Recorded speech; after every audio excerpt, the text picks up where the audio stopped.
Bom dia a todos e todas aqui presentes. Eu estou usando hoje o celular para essa cola, estou usando meu caderno. É com muita satisfação que hoje a gente vai receber aqui a professora Andréa da Rosa Sampaio, do PPGAL da UF e pesquisadora FAPERJ CNPq, para a palestra História Urbana, Habitação Popular e Patrimônio Cultural, perspectivas sobre a área central do Rio de Janeiro. Esse evento se insere para a pesquisadora, né, na agenda de pesquisa que ela tem, de divulgação dos resultados, com publicação recente do livro Patrimônio Cultural e Moradia Popular, um guia da cidade do Rio, área central, que vocês vão receber daqui a pouco na lista de presença, o QR Code para quem quiser baixar o livro, e tem ali também na frente, na mesa da biblioteca.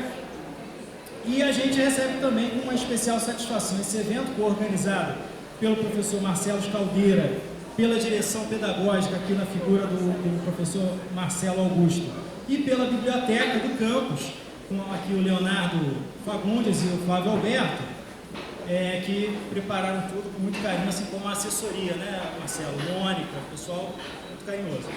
E com especial interesse aqui do LAED, nesse enfoque que a gente tem dado, que eu vinha conversando antes com a professora Andréa, desde 2020, nessa região do centro, né, especialmente por conta da Pequena África, do Complexo do Valongo, de todo esse entorno mais imediato, até a totalidade do bairro propriamente dito, em que se encontra o nosso campus centro. Motivo pelo qual a gente tem recebido nos últimos anos diversos pesquisadores sobre a região em temas correlatos, e pelo qual a gente tem realizado alguns cursos de aspectos como o surgimento do samba nesse entorno, as transformações sociais decorrentes das modificações urbanas aqui do centro, e lido, né, textos de antropologia urbana, de etnografia urbana. Vocês leram recentemente um excerto longo do William Foote-White, agora estão lendo Gilberto Velho, essas etnografias de regiões da cidade e suas sociabilidades. Então a gente recebe com muito entusiasmo a professora Andréa Sampaio para essa palestra. Eu agradeço muito à professora Andréa Sampaio pela presença, e antes de passar a ela a palavra para o dito, eu vou passar para uma saudação por parte aqui do professor Marcelo Augusto. Obrigado, Carlos. Bom dia, segunda série. Bom dia. Minha fala nesse momento é rápida, né? Hoje a palavra está com a professora Andréa, que eu agradeço a presença, a disponibilidade de estar aqui falando com vocês. Agradeço também ao professor Carlos, ao LAED, por organizar, né, a atividade, por propiciar esse momento enriquecedor para vocês. Então, mais uma vez, obrigado. Professora, te passo a palavra. Obrigada.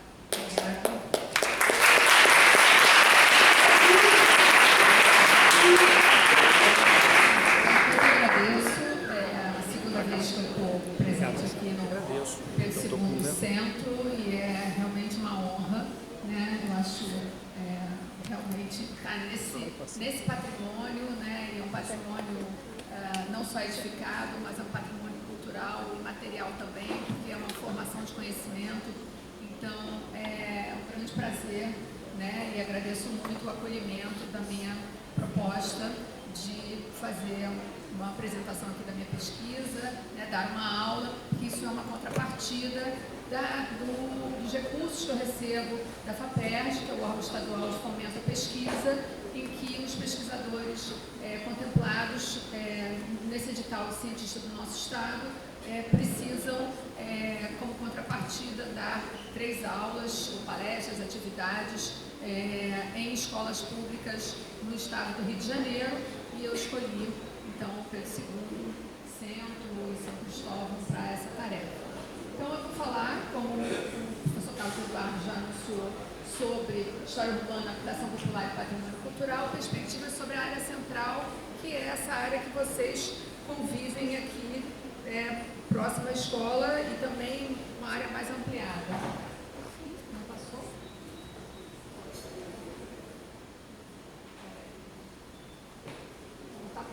Por algum motivo.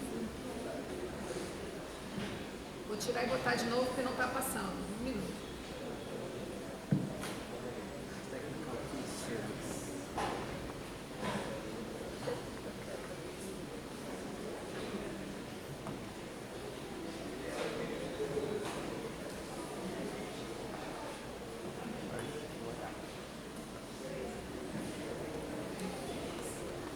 por muito tempo, que a gente tinha testado e tinha dado certo.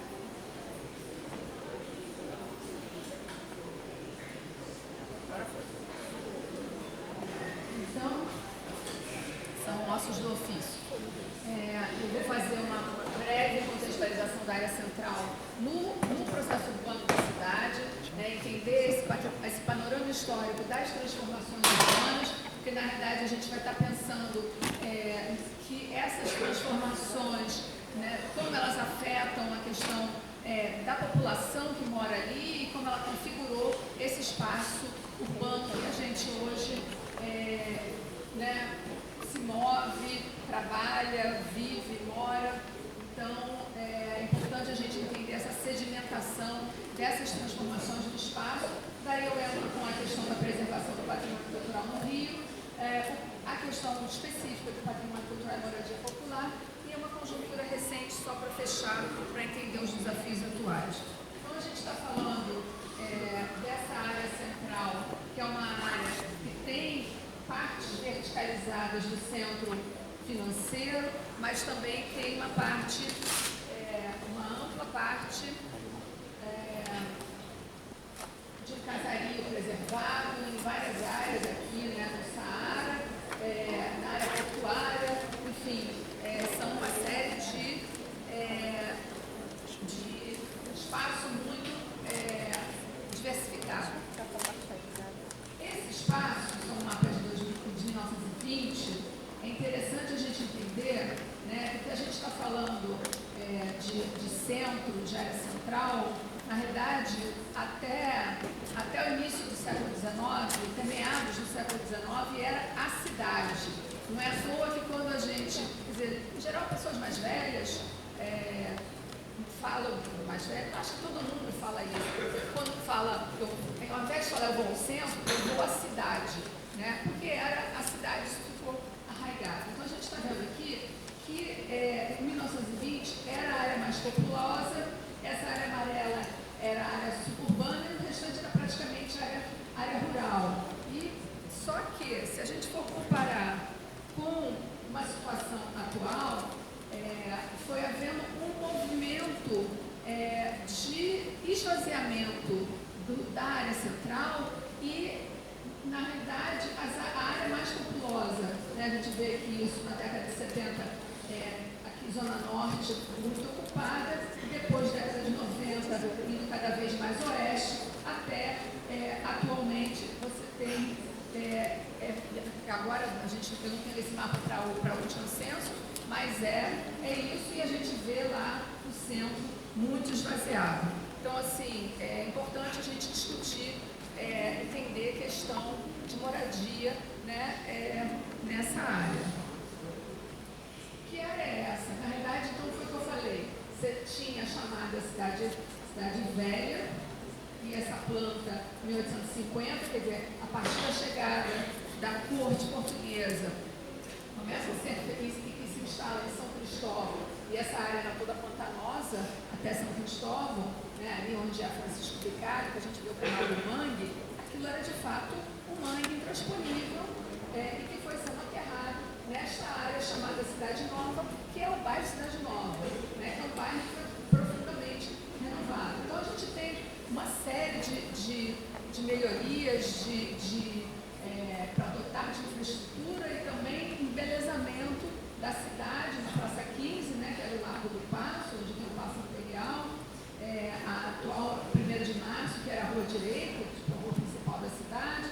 Depois, aqui na Cidade Nova, se instala a fábrica de gás do Aterrado, que tem lá, está lá praticamente em ruína.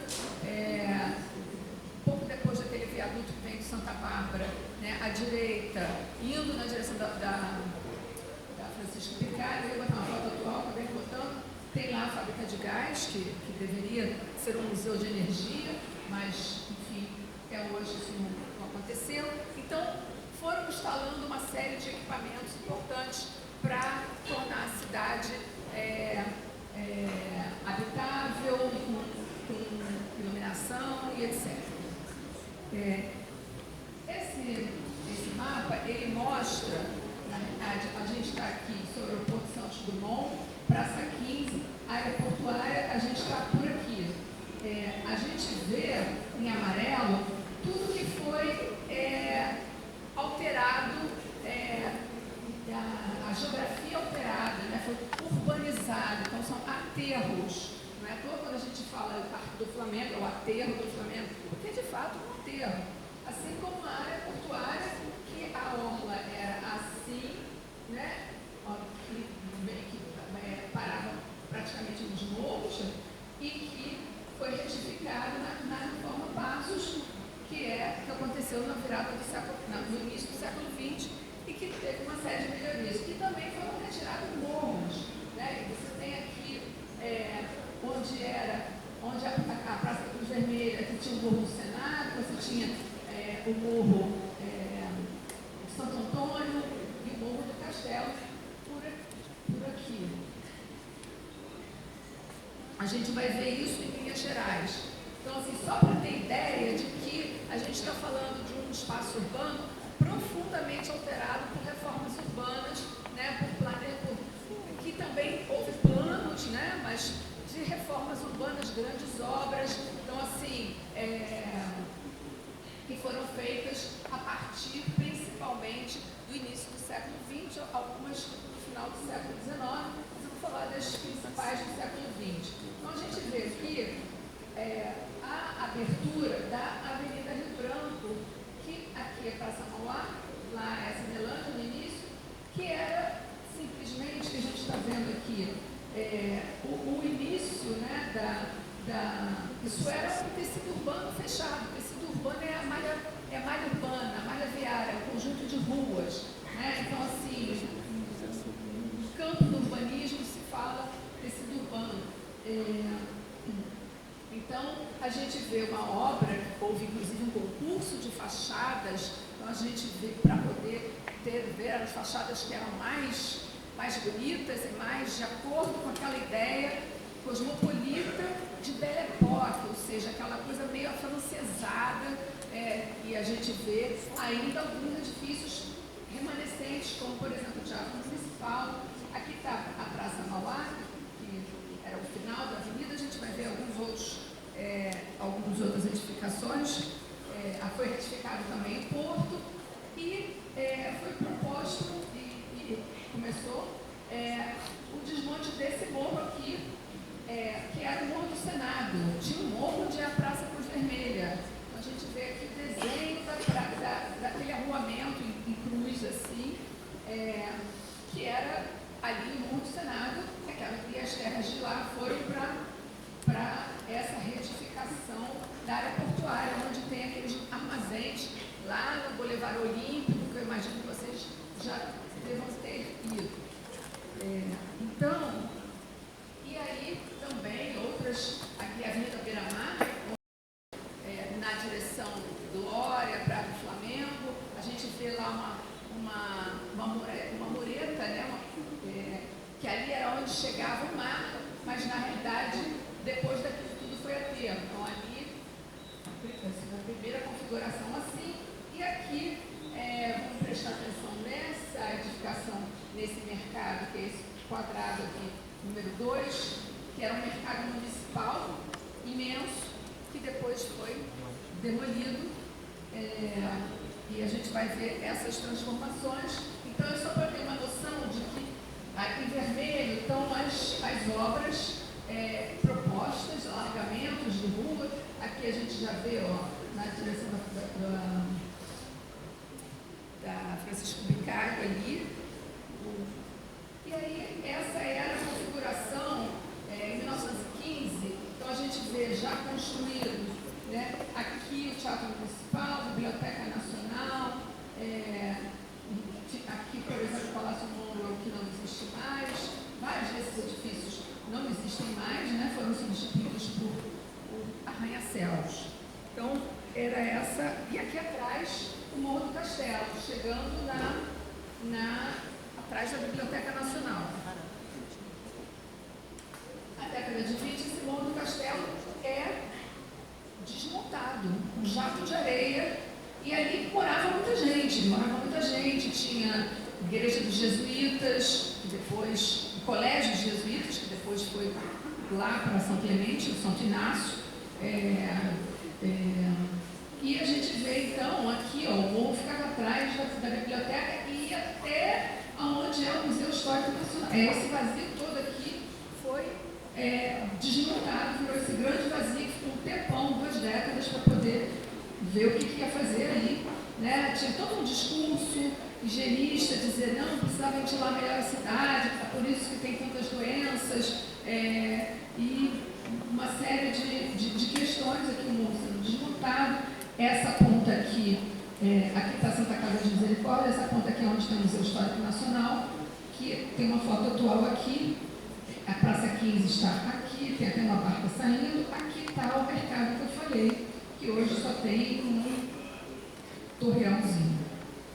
Não, e essa área, é interessante dizer que isso tudo foi sendo aterrado com essas terras do morro e houve a exposição do Centenário da Independência, em 1922, construiu uma série de prédios, foi um grande evento internacional. Ainda tem um ou outro pavilhão nessa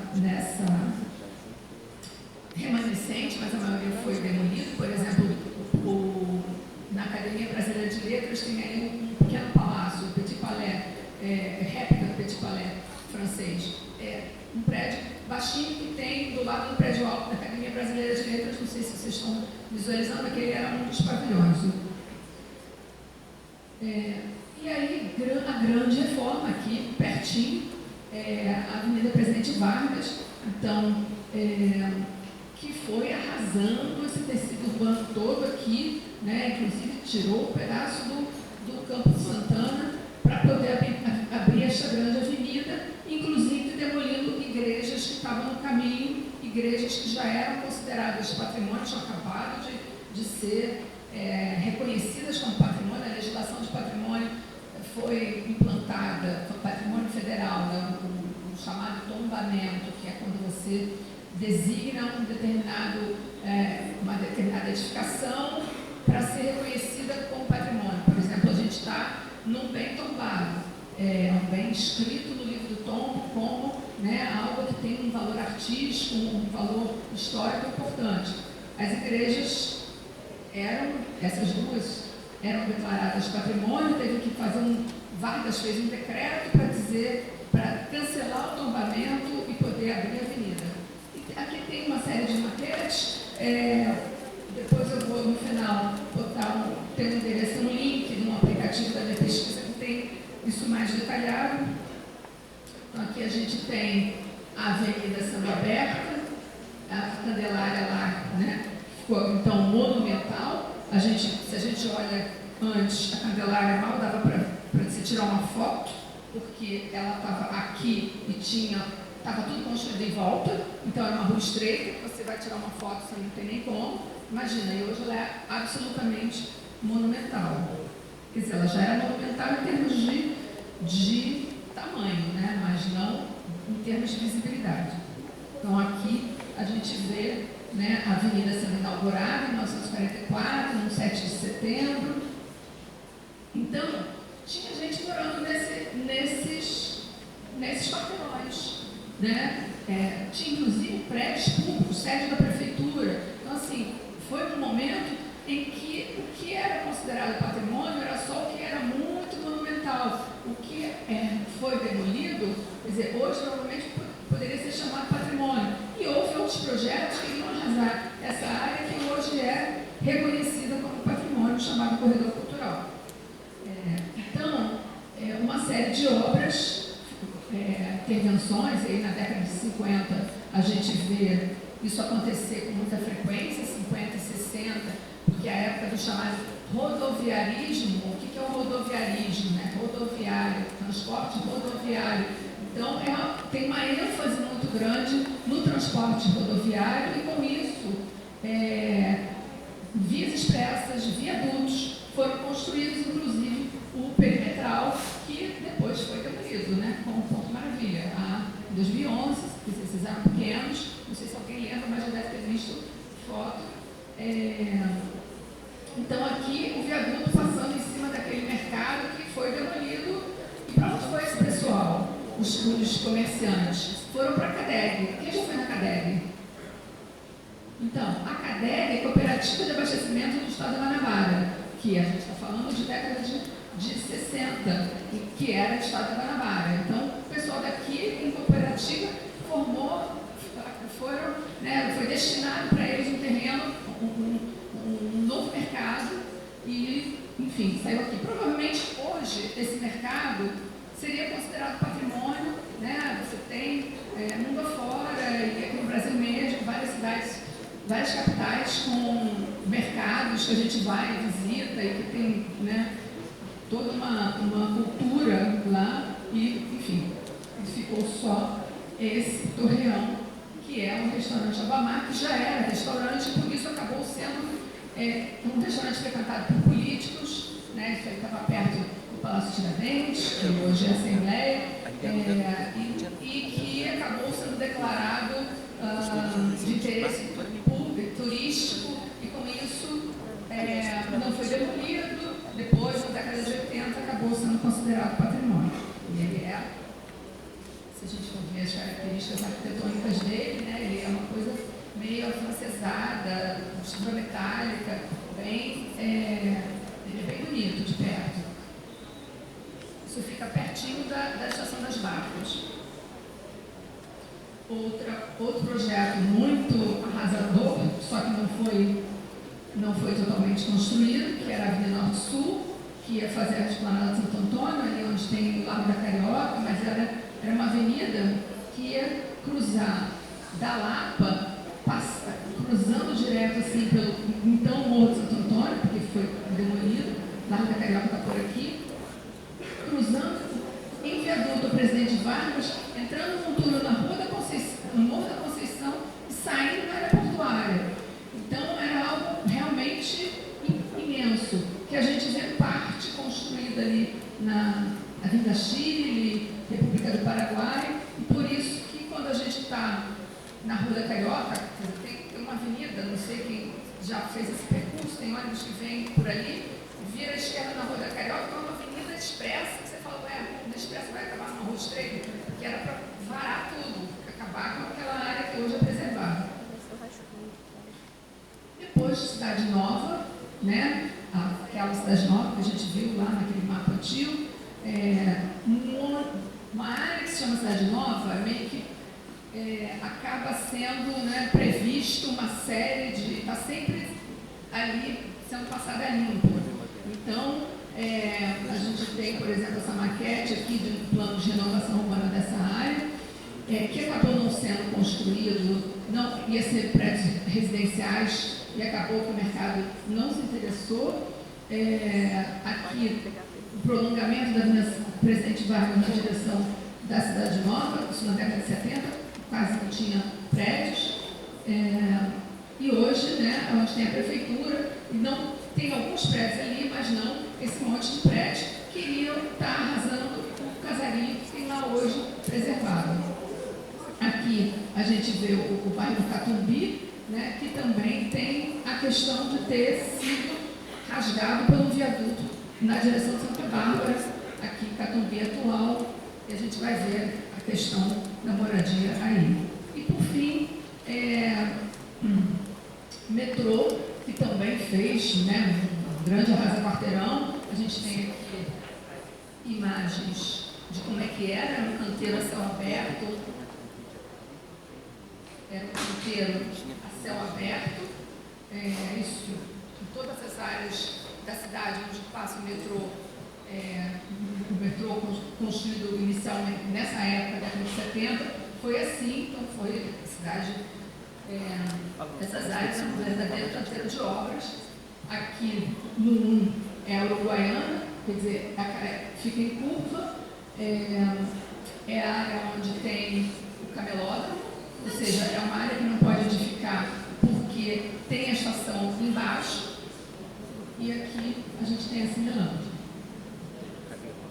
Então, foram muitas obras.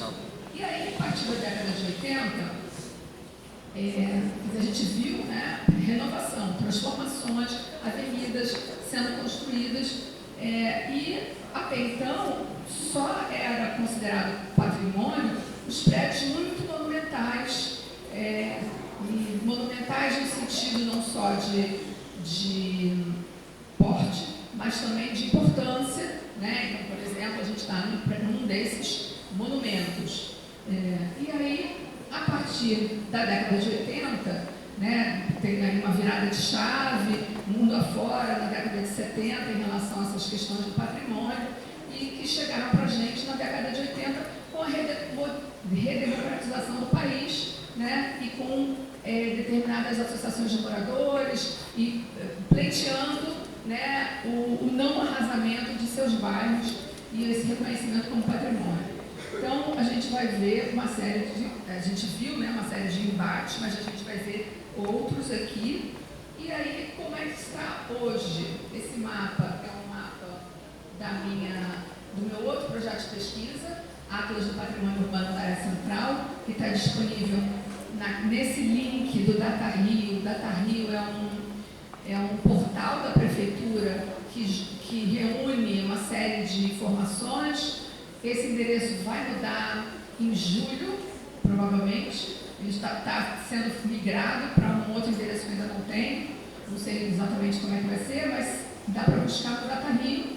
E aqui a gente tem, então, o que eu estou chamando de área central a gente está falando do bairro centro, é esse. Aqui já é área portuária, não é bairro centro, são os bairros da área portuária, mas é área central. Cidade Nova Catubi também, São Cristóvão também é área central. Santa Teresa também é área central, mas a gente, na pesquisa, não incluiu Santa Teresa, porque tem uma outra configuração completamente diferente, não teve aqueles embates de projeto urbano como a gente viu aqui. Você falou alguma coisa?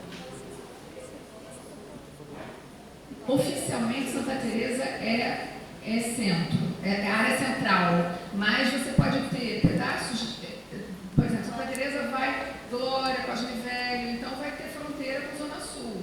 E tem horas que você não sabe se está em Santa Teresa ou está na Glória, entendeu? Então tem isso. Então a gente vê aqui alguns exemplos do que é protegido, do que é declarado patrimônio. Quer dizer, Quinta da Boa Vista e o Colégio Pedro II já são da primeira leva daquele patrimônio mais monumental, né? Ainda nos primórdios lá de 1938, que declara patrimônio. Mas esse patrimônio mais urbano, que não tem características monumentais e sim faz parte de um conjunto, isso foi de fato da década de 80 em diante, que a gente tem no Santo Cristo e Praça Cruz Vermelha. Esse aplicativo é o aplicativo da Prefeitura, Patrimônio Cultural Carioca, que está lá no DataRio também. Ele é o oficial, feito pelo órgão de patrimônio municipal, Instituto Rio Patrimônio da Humanidade. Aqui a gente tem uma noção, tudo que essas manchas verdes são aquelas manchas que estavam coloridas no meu mapa. Aqui está unificado tudo como área de preservação. As bolinhas são bens tombados, sendo que os verdinhos são os preservados. Preservado é o quê? É essa preservação por conjunto. É algo que faz parte de um conjunto. Ele é menos monumental e a proteção não vai até o interior da edificação. Já as outras bolinhas são os bens tombados, são em menos quantidade. E que tem, em geral, uma proteção, né, do edifício como um todo. Então, se a gente quiser fazer uma modificação aqui na escola, a direção que quiser fazer vai ter que consultar o órgão de tutela, ou seja, o órgão responsável por essa proteção, que no caso é o IPHAN, Instituto de Patrimônio Histórico e Artístico Nacional, porque é um tombamento federal, há tombamentos estaduais e municipais.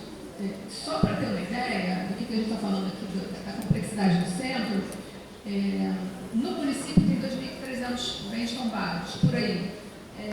Na área central é mais ou menos um quarto desses bens. E se a gente for falar dos preservados, são 10 mil e tantos, e metade estão na área central. Então é muito complexo de lidar com essas questões, né, de transformações, de incentivos e uma série de questões que precisam contemplar também esses aspectos que são importantes. importantíssimos do patrimônio cultural.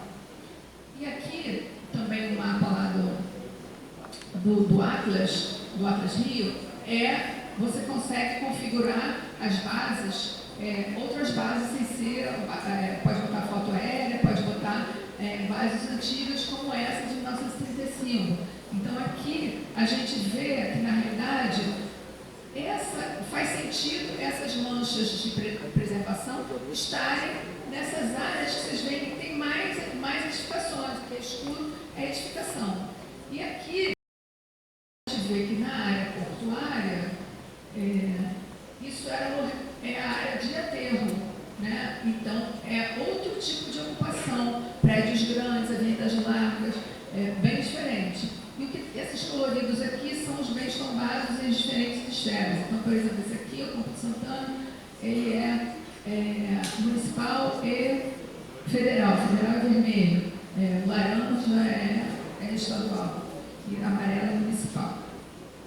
Então, dando um zoom para a nossa área, a gente consegue clicar, por exemplo, em cada um desses coloridinhos, ele pode ser ativado se a gente clica. Então, a gente clica aqui e vê o Colégio Pedro II, o bem tombado, construído, tarará. Então, alguns têm um resuminho, um verbete sobre o que é aquela edificação, quando foi tombado e principalmente se houve algum projeto urbano que iria afetar essa edificação, porque o foco desse Atlas é entender as transformações, entender os embates, né, e se aquele tombamento, por exemplo, foi originado porque aquela edificação seria demolida por um determinado projeto. Isso acontece. Às vezes vai ser demolido e não pode demolir, vão tombar. Então, aqui a gente consegue ver isso e a gente consegue mudar a base e ver, por exemplo, como era em 1935 essa área, né? A gente vê aqui, a gente tem isso para toda a área central. Aqui, então, como é que era esse casario, que até não tem tantas transformações aqui na direção da área portuária, porque depois, na década de 80, foi considerada, foi declarada como área de preservação. E aí, eu entro, né, na questão do patrimônio e moradia, que eu trouxe assim um brevíssimo extrato dessa minha publicação da pesquisa, que vocês deve estar passando aí esse QR Code para quem tiver curiosidade de conhecer. É uma espécie de um atlas também, é um guia do patrimônio cultural e moradia. Então, é uma seleção de bens protegidos como patrimônio cultural, que a gente identificou que fossem tipologias arquitetônicas. O que é uma tipologia? Tipologia é uma forma é função junto, né? Um tipo. Tipologias arquitetônicas construídas para habitação popular, situados na área central. Então, são 5 regiões, incluindo Paquetá também é área central. Então, essa seleção de imóveis abrange tanto os bens preservados pelas APACs, aquilo que eu falei, né, são as áreas de proteção do ambiente cultural, quanto os bens tombados em nível municipal, estadual e nacional, federal. Esses imóveis estão classificados em 5 tipologias, que podem derivar em subtipos de acordo com as características formais e funcionais. Então, a gente tem cortiço, que na realidade são muito poucos, porque eles foram condenados, né, eram considerados muito insalubres, porque de fato tinham instalações sanitárias coletivas, os quartos muito pequenos, ainda existem muitos cortiços na área central, mas quando eu digo que restam poucos aqui na pesquisa, porque poucos são protegidos, porque poucos ainda têm uma configuração histórica. Vilas, casas geminadas, como aquelas juntinhas iguais, né? Conjunto residencial, que pode ser um conjunto habitacional, quando ele tem equipamentos, e edifício de apartamentos. Então, meio que isso foi sendo, para praticamente também quase cronológico, né? De como é que foi. Existem outros tipos ainda existiam outros tipos, né, de casa de cômodos, hospedarias, etc., mas são mais difíceis da gente identificar, porque já era difícil identificar dentro daqueles 10 mil, né, e dos 5 mil do centro, o que de fato teria sido construído com esse propósito de ser habitação popular. E também é importante essa ressalva de que temos consciência de que há muito mais exemplares de patrimônio edificado utilizados como moradia popular, claramente, mas a gente precisava ter uma delimitação, um recorte viável de pesquisa. Então foi o que foi construído com aquela intenção, isso que a gente identifica. Pode ser, mas a gente não conseguiu fazer pesquisa de arquivo, de ver o projeto e tal. Então a gente pegou pelas tipologias. Em linhas gerais, são essas 5 áreas, eu não vou passar as 5 aqui, só estou querendo mostrar aqui. Então, o guia por região e por tipologia. Então, a gente vai ver, então, por exemplo, nessa área, da área portuária, que é apelidada de Sagas, a área de preservação, porque juntou, né, abreviou os nomes dos bairros portuários, Saúde, Gamboa, Santo Cristo. Então, tem cortiço, vila, casas geminadas, edifícios de apartamentos. Então, na Cruz Vermelha e tem também a mesma coisa, e já na Cidade Nova Catupi não tem cortiço, mas tem conjunto residencial. Eu vou mostrar o Sagas e a Cidade Nova, um pouco. Então, começando pelo Sagas, isso é uma casinha na Rua Santo Cristo. Um momento.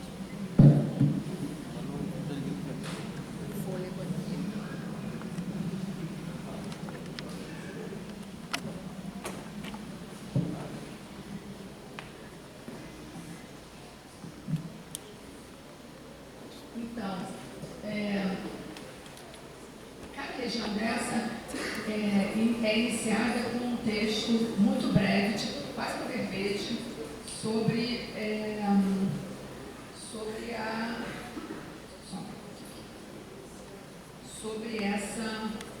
essa área do ponto de vista da urbanização e da ocupação, para entender a habitação, não é o histórico completo. Então, a gente vê algumas imagens que mostram aqui, ali é o litoral, né? Aqui é o Largo de São Francisco da Prainha, o litoral, e aqui os novos galpões, a área já aterrada. E no Santo Cristo, que também faz parte do Sagas, fica mais claramente, fica aqui claro essa questão do aterro, e que alguns armazéns estavam na linha d'água, e esses novos armazéns sendo construídos. Então, fala um pouco sobre a APAC e sobre como é que foi a história local. Aqui a gente tem um mapa que tem marcado nessas cores, né, cortiço, vila, quer dizer, o que a gente encontra nessa área? Então, cortiço, vila, de casas geminadas, edifícios de apartamentos, claro que tem muito mais, mas lembrando, né, do recorte, daqueles que são protegidos. E que a gente identificou que foram construídos. Então, eles estão salpicados aqui nesta área, lembrando que você tem aqui Morro da Conceição, aqui Morro do Pinto, né, e Livramento. Aqui, então, né, a Presidente Vargas está aqui, isso é de novo a base de 35. Então, em todas essas áreas, a gente tem sempre um mapa, essa base de 35, para mostrar como é que era a morfologia urbana, ou seja, essa forma urbana histórica, e o que se mudou muito ou não mudou muito, né, para as pessoas conhecerem. O guia, na realidade, ele tem uma proposta de ter uma linguagem acessível para que moradores, enfim, pessoas da área possam compreender e ter uma relação até em relação de percurso, porque a ideia toda é fazer percursos. Aqui um panorama da área para as pessoas, né, quem não conhece, ter uma noção. Então a gente vê uma variação muito grande desde essas vilas aqui nesse pedaço atrás aqui da Presidente Vargas, né, aqui as oficinas do metrô, até essa área aqui já atrás da Central, e aqui perto da Camerino, né, perto aqui, e a área que já começa a renovação lá no Porto Maravilha. Então, isso configura percursos numerados. A numeração vai e vem porque é por cor, é por tipo, e o Sacas é um dos mais complicados, porque como tem as ladeiras, então foi bem complicado fazer essa configuração.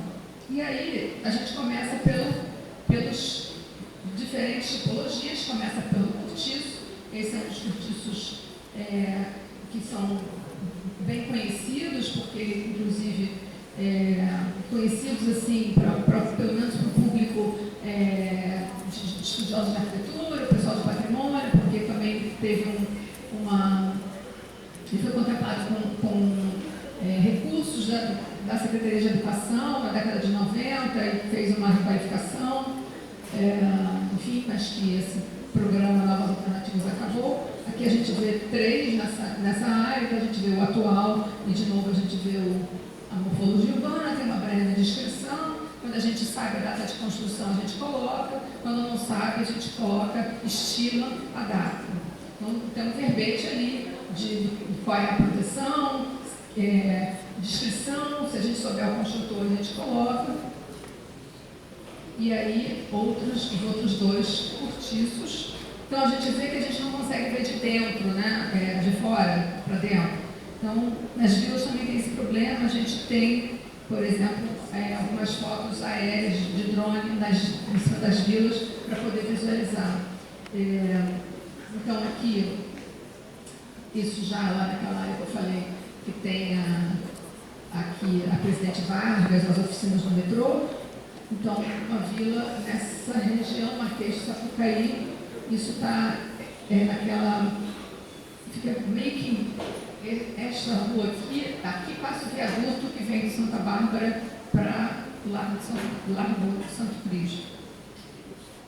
Então, outras vilas, então, muitas vezes é um patrimônio considerado invisível, né? Que as pessoas não percebem como patrimônio, às vezes nem quem mora, e são reconhecidos como patrimônio. Então, aqui, quando tem um nome específico, a gente coloca. Então, essa é a Avenida Caruso, na Barra de São Félix, atrás da Central, uma vila que está em bom estado. Outras são muito descaracterizadas, com terraços e uma série de reconfigurações dos bancos. E aí, as festas geminadas, que são a maior parte em todas as áreas, as casernadas são a maior parte, e aí vocês estão vendo que interrompem em alguns lugares, né? É porque, na realidade, o que é coloridinho é o que é preservado, é o que está protegido. E, às vezes, dentro daquele conjunto, tem alguma que não é preservada, porque já estava muito descaracterizada, ou foi demolida. Então, por isso que tem essas interrupções. Então, vamos ver que casinhas são essas. Então, a gente vê... Peraí, acho que eu passei uma mais. A gente vê né, como, quer dizer, isso faz parte de um conjunto, mas aí tem diferenciação de pintura, etc., porque cada um vai fazendo como prefere, cada morador. Então, uma série de casinhas, exceção no Santo Cristo. Depois, edifícios de apartamentos, nesse caso aí, bem em frente aqui ao Morro da Providência, né, que a gente tem esse edifício aqui está vindo, está aquele viaduto que vem do Santa Bárbara, que cruzou aqui a Presidente Vargas, está indo para o lado do Santo Cristo, se vocês estão visualizando. E aí, a Cidade Nova, que é a outra área que eu vou falar, que foi muito renovada, né, a gente viu, Aqui também o histórico chama a atenção que a Avenida Salvador de Sá, que é uma das ruas principais, ela foi também uma reforma urbana lá do prefeito Pereira Passos, fazia parte daquele mapinha que a gente viu, que tinha as avenidas vermelhas. Então foi cortando o tecido urbano que tinha outra configuração, com isso ficaram as sobras de terreno. E aí ele fez uma vila que hoje a gente quer dizer, o nome foi tombada como Vila Operária Salvador de Sá, mas na verdade era um conjunto residencial construído em 1906, por aí, para funcionários da Prefeitura e do Distrito Federal. Lembrando que, né, até a Constituição de Brasília, em 1960, o Rio de Janeiro foi capital, enfim, a partir da República era Distrito Federal. Então, por isso também que tem tantos exemplares de patrimônio aqui. E aí, então, esses são os percursos na Cidade Nova, vilas, casas geminadas, conjunto residencial, edifício e apartamento. Então, aquele que eu falei, que eu mostrei a foto antiga, que vou mostrar a foto atual, em amarelo, é a chamada Vila Operária, mas que a gente configurou, a gente classificou como conjunto residencial, porque de fato é um conjunto residencial de vários blocos. Não tem uma configuração de vila. Então, aqui começa sempre por vilas, ou quer dizer, começa por cortiço, não tem cortiço, começa por vila. São várias vilas. Essa daqui está nessa avenida Salvador de Sá, onde tem esse conjunto residencial. Aqui, casas geminadas, tem muitas também daquele esquema que eu falei, meio falhado, porque tem algumas que já estão muito alteradas. E aqui a gente vê, às vezes, lado a lado, uma que está bem e a outra não, e vê também construções, acréscimos, né? Outras tem casinhas que são porta-janela, casas térreas, nossa área da Cidade Nova, e outras que são sobrados.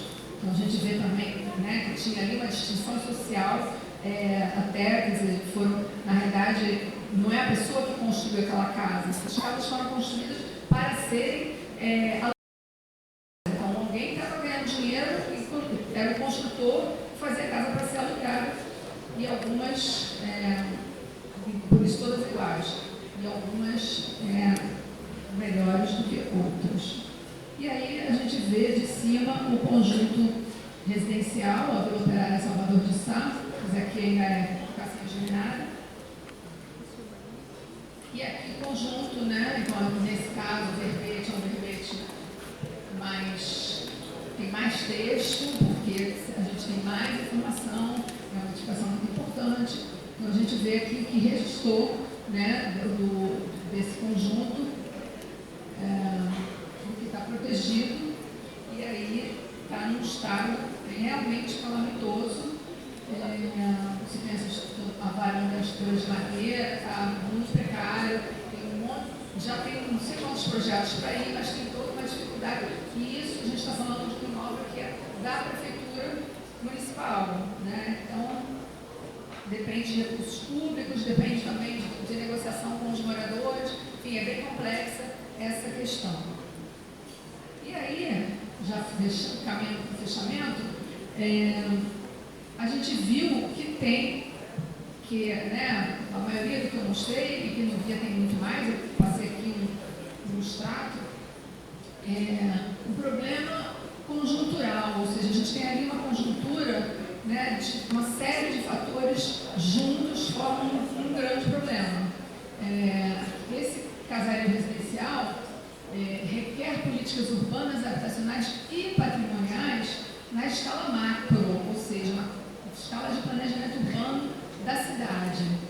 Mas tem aí que ter uma atenção para não descuidar das especificidades da microescala dessas tipologias que são históricas. e das demandas de habitabilidade, ou seja, se essa moradia, o quanto as condições do habitar, de moradia, da habitabilidade, né, da adequação das instalações dos seus moradores, ou seja, precisa qualificar essas moradias, atualizar essas moradias, e dos problemas de situação fundiária cartorial, ou seja, porque às vezes você tem muitos imóveis que estão vazios ou estão subutilizados, que não sabe quem é o dono, aí o herdeiro do herdeiro já faleceu, fica lá uma coisa difícil para poder fazer algum tipo de obra ou algo, porque teria que ser com o proprietário. Aí vira um nó. Então, a gente tem que trabalhar na escala urbana arquitetônica. A gente vê aqui casinhas geminadas lado a lado, com situações bem distintas, né? Esse aqui, e às vezes o fato de estar teoricamente bem cuidada, pintadinha, não significa que ela esteja bem caracterizada, porque esse camarada aqui, ele se achou no direito de abrir e botou um portão no lugar, né, da fachada dele. Então, assim, a gente vê uma série de situações aqui do lado, por exemplo, na mesma rua Santo Cristo, que é uma rua que teve uma reurbanização, uma requalificação, com uma passagem do VLT. Então, né, em lados diferentes, você tem casas que você vê que são mais ou menos da mesma configuração, mas que estão em situação bem distinta, e a nossa Vila Operária aqui, que está nessa situação de precariedade absoluta. Então, a gente viu alguns exemplos, aqueles embates, que eram de patrimônio versus desenvolvimento, né? Porém, hoje em dia, isso, em tese, né, assim, numa visão até de sustentabilidade, é algo que estaria superada esse contraponto, esse paradoxo, e sim pensar no desenvolvimento como patrimônio. Mas é muito difícil ainda se conseguir conciliar, principalmente se a gente for falar em termos de esse patrimônio contribuir para minimizar as desigualdades sociais. Então, a gente vai ver a conjuntura atual, os planos de intervenções recentes, bem recentes, para entender esses conflitos, essas questões que ocorrem na cidade, né, de que tem, então, todo um direcionamento, né, os investimentos voltados para algo de uma imagem muito turística, e que isso foi catalisado na época da Copa do Mundo e das Olimpíadas. Então, a gente tem aqui o Rio Cidade Olímpica, com isso demoliu o perimetral, fez, né, esse Boulevard Olímpico, equipamentos urbanos, porém a gente tem, convivendo com essa mesma cidade, aquelas casinhas que eu mostrei para vocês. Quer dizer, tem uma realidade aí de uma discrepância muito grande em termos de investimentos. E também um descompasso dos preceitos de preservação, né, de você não, porque quando é preservado, você não pode alterar drasticamente a tipologia. Você não, quer dizer, claro, você pode fazer modificações, mas isso tem que ser acordado com o órgão de patrimônio, que vai mostrar, olha, isso aqui vai desconfigurar, vamos fazer assim, vamos fazer assado. E aí, de repente, você tem, no limite da área de preservação, a gente está falando aqui da área portuária, começa a construir essas torres, esses arranha-céus muito vazios, né? Ainda tem isso.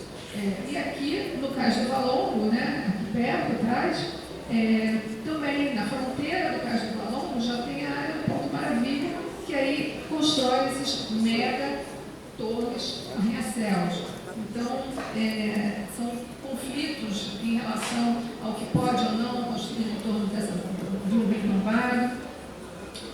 Mais recentemente, né, em 2021, a Prefeitura lançou o chamado Reviver Centro. Então, vocês devem estar ouvindo, nos jornais tem aparecido que novas licenças para moradia no centro do Rio prometem dobrar residentes na região até 2027.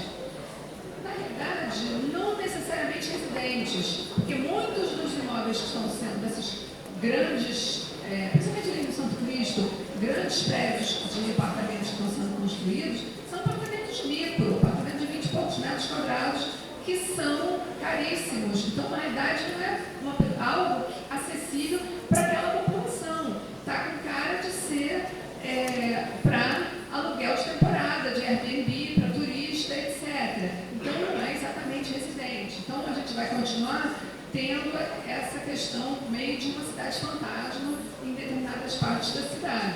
E aí, para completar, quer dizer, desastres anunciados, porque a gente viu, né, a precariedade de alguns daqueles imóveis que eu mostrei para vocês, protegidos como patrimônio cultural. Então, assim, eles estão preservados de não serem demolidos, mas eles não estão conservados a ponto de não desabarem. Então, assim, muitos desabando aqui, isso está no jornal, isso foi em março, aqui atrás do Itamaraty, ali, na Barão de São Félix.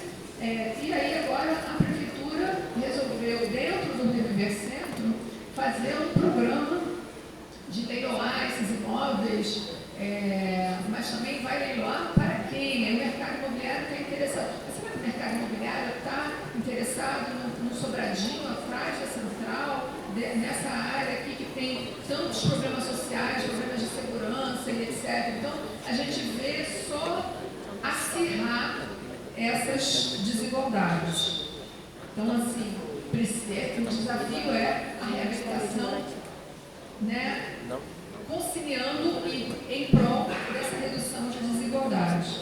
Desigualdades, inclusive, de investimentos. Não é só de desigualdade social de quem mora, né? E aí, para fechar, a gente falou de patrimônio, né? Está falando de patrimônio cultural. Parece que a gente está falando de passado. Vocês acham que a gente está falando só de passado?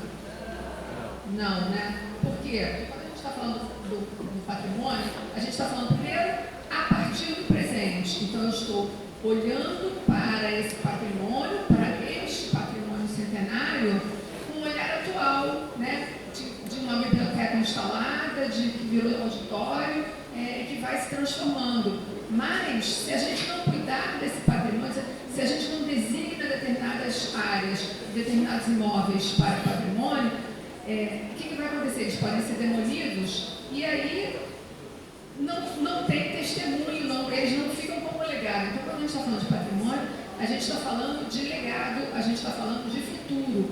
O que se quer designar como patrimônio que não possa ser destruído, ou seja, que tenha que permanecer para o futuro. Você quer fazer uma pergunta?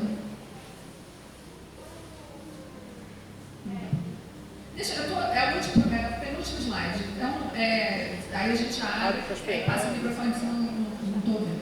Então, o Carlos do Valor, que eu imagino que vocês já tenham lido, que é aqui pertinho, né? O professor falou que tem, inclusive, projetos sobre a questão da pequena África e tudo. Ele é um símbolo dessas camadas temporais da cidade, porque ele estava, primeiro, né, você tinha o Cais do Valongo, onde chegavam os escravizados, depois ele foi coberto pelo Cais da Imperatriz para a chegada da noiva, né, do imperador, da Imperatriz Teresa Cristina, então é esse que ficou aqui, com pedrinhas branquinhas, só que na Reforma Passos isso virou uma praça, foi tudo encoberto. Não fosse a nova camada Porto Maravilha e o relatório de impacto arqueológico desta área, né, e por isso é tão importante o licenciamento ambiental, que é um assunto que está aí na pauta do dia, sendo desmontado. Se não tivesse sido feito um relatório de impacto, esse cais, esse sítio arqueológico, teria sido derrubado solenemente. Então, assim, precisou, com a obra, obviamente, sabia-se que estava aí, né, os historiadores e arqueólogos sabiam que estava aí, mas ninguém nunca ia fazer uma obra monumental como essa, de escavar e abrir e deixar aberto. Deixar aberto, ainda tendo que pensar numa gestão desse espaço. Então, foram as obras do Porto que propiciaram, Porto Maravilha, no caso, que propiciaram o sítio arqueológico. Então, a gente tem aí também um embate da arqueologia e patrimônio na hora dessas camadas.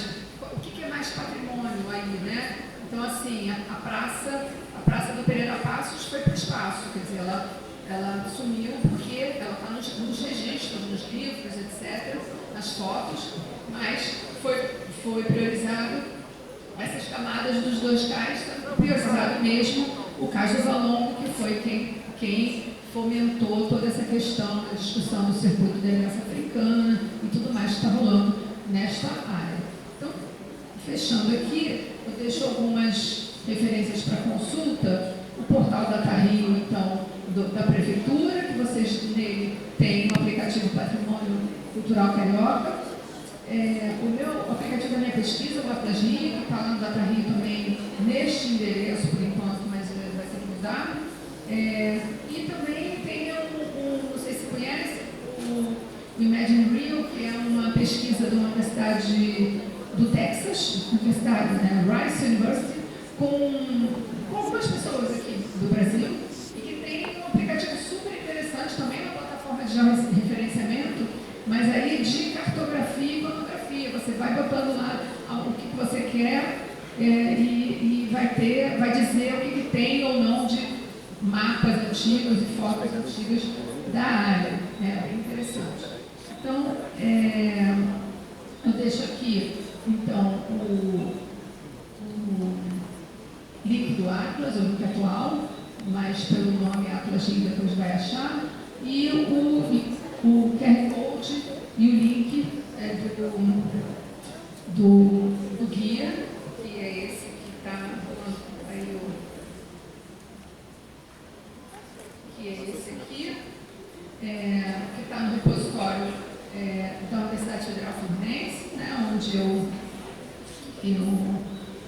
sou professora, e é isso. E esse guia foi feito com apoio da FAPERJ, que é o que me trouxe aqui, como eu disse no início. Então, agradeço. Espero não ter sido muito longa aqui a minha fala, né? Enfim, é isso. Obrigada.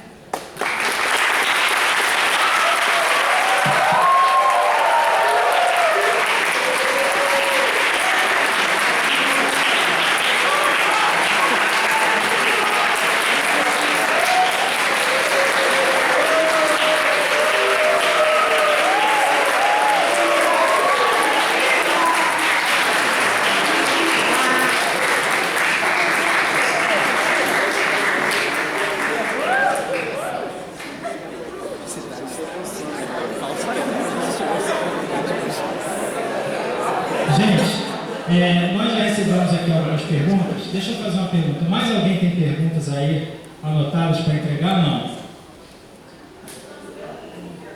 Podem trazer até aqui para a gente as perguntas anotadas. E se alguém quiser fazer a pergunta diretamente no microfone, também pode vir aqui e fazer. Emanuela, quer fazer aqui? Pode vir, por favor. Vem? Vem cá. Para vir aqui. Não, venha, a gente está entre amigos.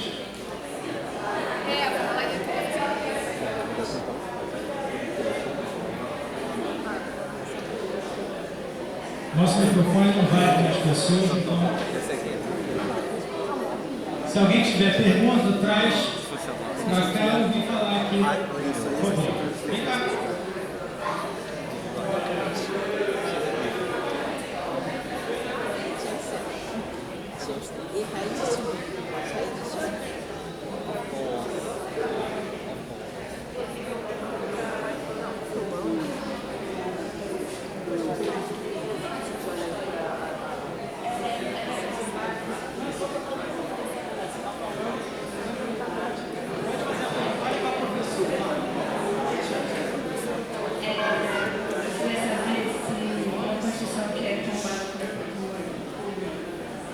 Ela continua tendo sua função social, tipo essa escola, ou um cortiço, uma vila, ela pode virar uma loja, perder a função social, virar outro tipo de coisa e continuar a mesma estética. Obrigado, Emanuele.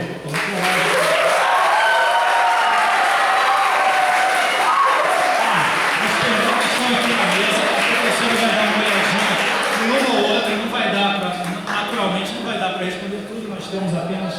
mais 15 minutos, mas ela vai olhar algumas perguntas que possam ser ligadas com questões a serem trazidas nesse finalzinho, começando, claro, pela corajosa Emanuele, que falou aqui conosco no microfone. Obrigada pelo interesse em tantas perguntas, estou surpresa aqui com o interesse. Eu acho também interessante, como falei isso no início, eu sou arquiteta urbanista, então assim, vocês viram que essa pesquisa ela está trabalhando com arquitetura e urbanismo, mas tem também uma questão de história, tem muitos desenhos, muitos mapas. Se vocês entrarem no Atlas, vocês vão ver, tem umas maquetes eletrônicas, uns modelos 3D de simulação de como eram essas reformas. Então, assim, é uma profissão muito plural, né, em termos de interfaces com a cidade. Então, eu acho que, quer dizer, eu vou responder dela, mas começando tem uma pergunta que fala de qual foi a minha inspiração, né? Eu acho que a inspiração foi do interesse de fato na história da cidade. Eu não sei, isso é uma coisa que a gente se pergunta. Na UF tem uma ênfase grande nas disciplinas de patrimônio, e a gente está num espaço que também é tombado, né? São 2 casarões, um deles é um chalé. Eu não sei se isso influenciou os ex-alunos. Eu sou egressa da Escola de Arquitetura e Urbanismo da UF.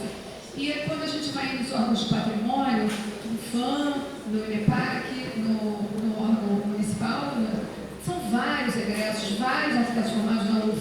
Então, eu não sei se estar num ambiente que é histórico, né, que isso também faz essa leitura. Então, eu não sei se também vocês, vivenciando nesse ambiente histórico, mesmo que não conheçam as regras do que é um tombamento, etc., vocês estão vivenciando, né, essa historicidade. Então, pode ser que a minha inspiração venha daí, mas também é uma inspiração muito de entender, de buscar entender o patrimônio não como algo estanque, isolado, como é muito comum se acontecer, inclusive um certo preconceito em relação a mas é patrimônio, não vai fazer nada, isso é velharia, e tem todo um discurso do mercado imobiliário, do recurso de uma série de pessoas, porque a gente foi, na verdade, o país, né, a partir da década de 70, teve todo aquele discurso do Brasil país do futuro, desenvolvimentista, e construindo, arrasando o passado. Então, tem uma coisa de muita gente achar que, não vou ali para aquelas casas, estou velho, melhor morar num apartamento novinho, minúsculo, do que numa casa com pé direito alto, né, mas aí não tem garagem. Então, assim, tem todas essas questões. Então, eu acho que a inspiração é mesmo do interesse de tentar mostrar que o patrimônio cultural é um tema transversal, ou seja, não dá para a gente falar de planejamento urbano numa cidade com tantas pré-existências, né? Aliás, a gente não tem como falar de planejamento urbano a não ser que você esteja fazendo um loteamento novo numa área que não tem nada. Mas mesmo assim, são muitos condicionantes, tem muita coisa para pensar. Então, já passando para essa pergunta da Emanuele, muita gente acha que não pode fazer nada, né? Mas a gente vê, por exemplo, que os espaços podem ser transformados, mas de forma criteriosa. Então, mas a gente vê, por exemplo, bens tombados. O Shopping Nova América era uma antiga fábrica, é um bem tombado, né? Então, aquele bem tombado pode ser transformado em shopping, né? A gente circula por bens tombados, né? A Central do Brasil é um bem tombado. Então, assim, a gente tem determinados... Então, assim, e essa relação do patrimônio, ela tem que ser uma relação das pessoas com esse bem. E só faz sentido, porque, veja bem, nenhum prédio nasceu patrimônio, né? Tem coisas que foram construídas para serem monumentos, mas aí é um monumento mesmo, um obelisco, né? O monumento dos pracinhas,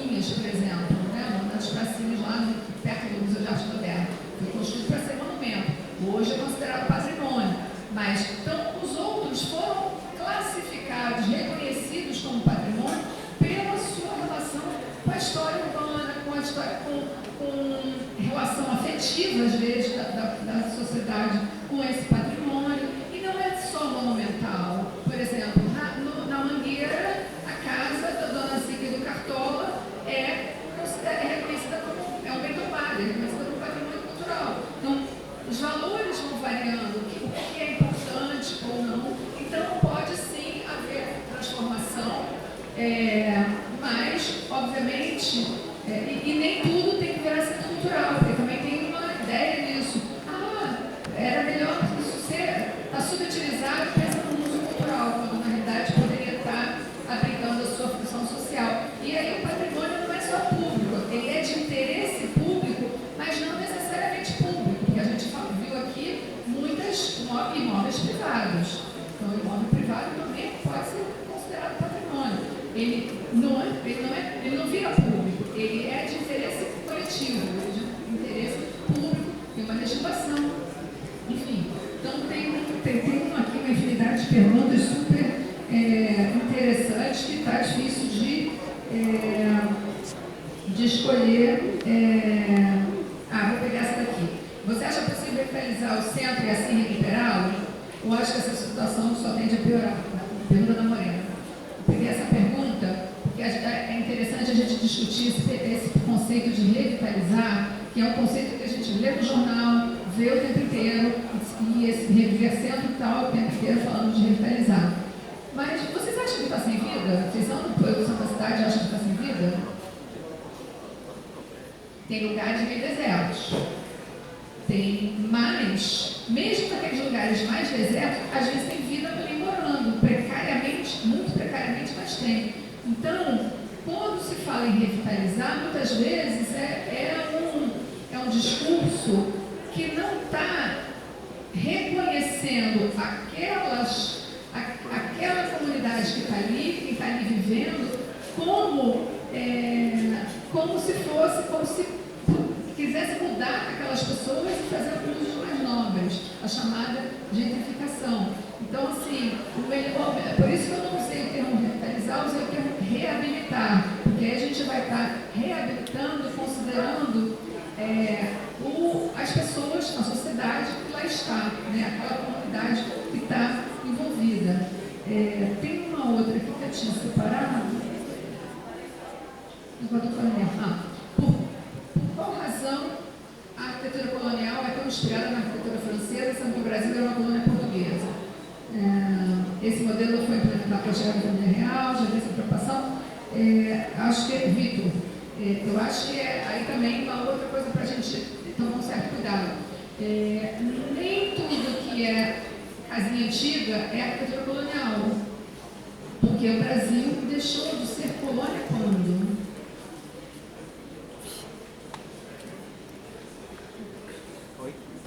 Quando é que o Brasil deixou de ser colônia, gente? 1820. Hã? 1820. Com a independência. Tá? Então, desde 1822, o Brasil não é colônia. Então, a gente não pode chamar, a gente pode falar das casinhas de Ouro Preto como casinhas coloniais. E algumas casinhas de porta e janela que eu mostrei aqui, aquelas da Santo Cristo, elas sim têm influência, têm um traço ainda colonial. Portinha de casa, porta e janela. Mas as outras não. Então, na realidade, no século XIX, quer dizer, e aí se tinha, né, uma arquitetura afrancesada, uma arquitetura neoclássica, por exemplo, o Palácio da Vila da Boa Vista, Casa da Marquesa de Santos, essa edificação mesmo, que tem essas inspirações, mas você tem uma confluência, né, de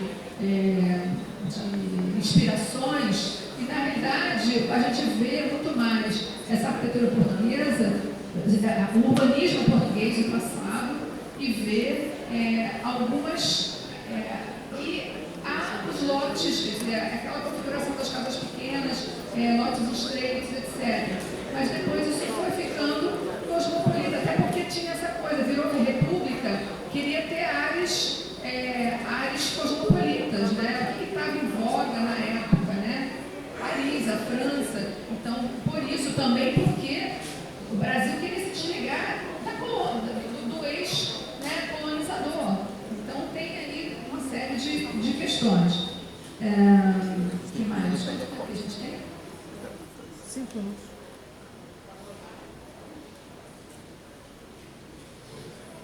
Tem uma aqui sobre quais são os processos para se tornar um patrimônio histórico, que de uma certa maneira eu respondi, mas eu respondi acho que a segunda parte, ou seja, o que acontece quando tem um tombamento. Mas acho que é importante falar desse processo que pode surgir. Então, tem toda uma legislação, né, federal primeiro, de 1937, mas depois na década de 60, por aí começa a ter estadual, e a partir da década de 80, municipal. Municipal no Rio, mas todos os municípios, quer dizer, todos os municípios têm, mas as áreas de preservação são específicas aqui, Niterói também tem. Na verdade, pode ser um processo iniciado pelo órgão de patrimônio, na instância que for, porque reconhece aquela edificação, reconhece aquele espaço, ele pode estar ameaçado de passar alguma avenida, como por exemplo, lá no Atlas Rio, vocês vão ver, tem umas maquetes eletrônicas da Avenida Norte-Sul, que mostra que é passar em cima do Real Gabinete Português de Leitura. Então assim, como é que alguém pensa em demolir aquela biblioteca? Pensaram. Então, e aí foi tombado. Então, às vezes tem um risco e é tombado. Então, ou também pode ser a população solicitando, pode ser o proprietário, o morador, falar, olha só, eu acho que minha casa mereceria ser tombada. Ou, na área portuária, merecia ser preservado. O SAGAS, essa área de preservação, ela nasceu de um pleito, de uma solicitação da Associação de Moradores da Saúde, que estava preocupada porque a área seria arrasada por uma ideia lá da Associação Comercial. Então, tem também essas solicitações a partir da população. E aí o órgão de patrimônio vai ter que analisar, etc., fazer estudos para ver se é ou não considerado patrimônio. Enfim, então, geralmente é um processo que é um tanto longo às vezes. Quais são os maiores desafios para a preservação cultural no centro do Rio, Miguel? Eu acho que a gente viu ali no final os principais desafios, né? Eu acho que a gente está vendo que tem uma mobilização agora por parte da prefeitura e de alguns empresários nessa revitalização, entre aspas, mas isso está muito no circuito turístico, como a gente viu lá no Boulevard Olímpico e etc. E você anda 3 quadras, 4 quadras, você já vê, né, uma precariedade muito grande, como naquelas casinhas que eu mostrei. Então, eu acho que o principal desafio é conseguir fazer com que o patrimônio seja um instrumento de requalificação urbana e social, né? Mostrar que não precisa sair construindo novas habitações lá longe, que é completamente não sustentável do ponto de vista de sustentabilidade urbana. Na verdade, o patrimônio entrou na Agenda 2030, nas metas de desenvolvimento sustentável, né?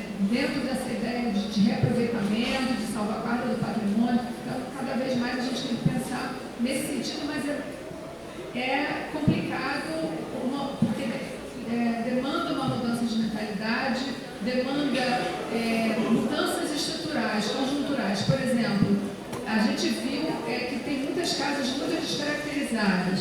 O camarada trocou a janela, botou de alumínio, etc.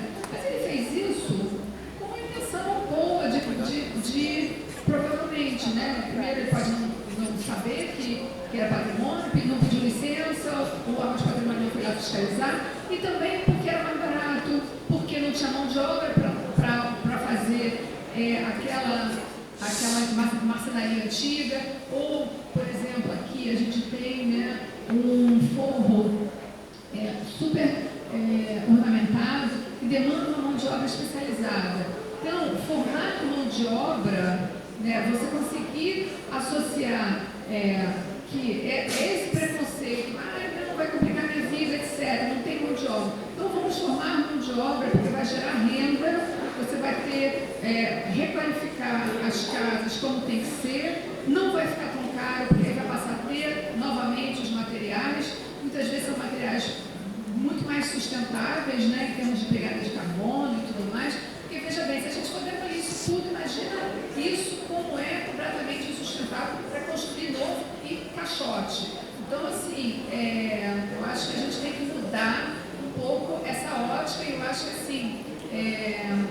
vocês estarem interessados nesse assunto, né, terem ficado aqui e terem esse interesse com tantas perguntas, já é, assim, motivador, já é um bom indício de que, quem sabe, essa nova geração pode fazer diferença aí em mudar esse estigma do patrimônio como necessariamente sendo algo que atrapalha o progresso. E, na verdade, a gente pensar no patrimônio cultural como parte do progresso, como parte do desenvolvimento urbano.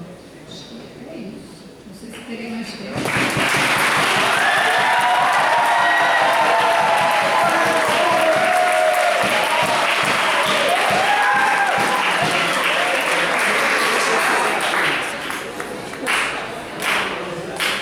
Eu agradeço a presença e, eventualmente, algumas perguntas não respondidas, quando a gente colocar esse vídeo no YouTube, podem ir lá com perguntas no chat, e aí a gente combina depois com a professora Andréia para ter a resposta lá no YouTube. Bom, muito obrigado. Boa tarde.